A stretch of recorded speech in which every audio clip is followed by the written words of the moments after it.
Hey guys, it's Evan here, the RPM Power Sports Dietitian, back today with another video. So this is a question I get an awful lot. Evan, what can I do to help me build my muscles a little bit more effectively? Invariably, we end up talking about supplements. Before I get into that, because the supplement list for muscle building is actually relatively short, I just want to outline that if you want to build muscle, first and foremost, you need to actually have some stimulus there for muscle to build in the first place. Keeping muscles, although I don't have many of them, is a very costly affair. Muscles cost a lot of energy to keep. So unless you're doing some work that requires muscles, i.e. resistance training or weights on a semi-frequent basis, it doesn't matter how much protein you eat or how many supplements you take, you're not going to build muscle.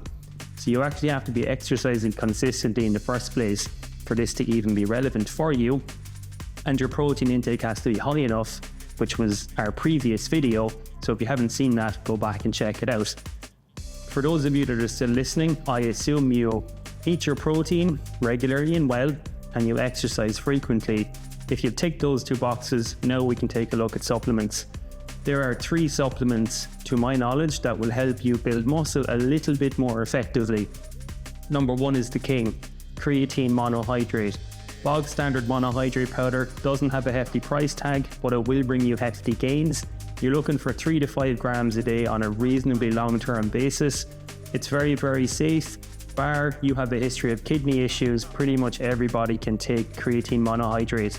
How it works, it builds up your body's phosphocreatine levels, and it basically helps you to work harder for longer in the gym, thus enabling you to derive bigger gains. The research on creatine shows that users typically gain both muscle size, power and strength over 3 to 6 month time frames. So if it's in your repertoire, you're more likely to achieve your goals.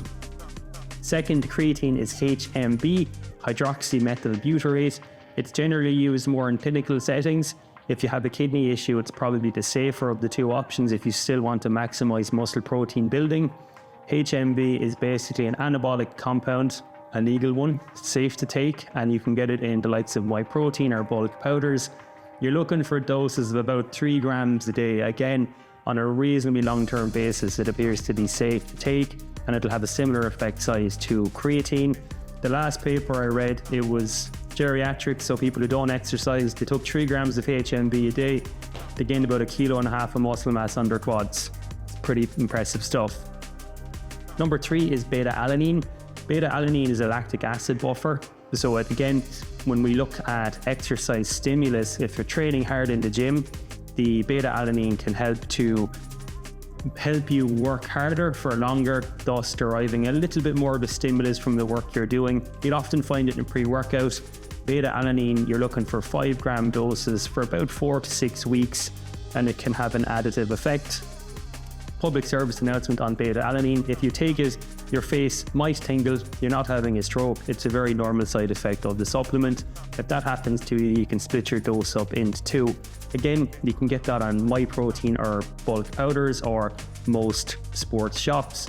Word of warning from a sports dietitian: if you're going to get a supplement, make sure it's Informed Sport approved.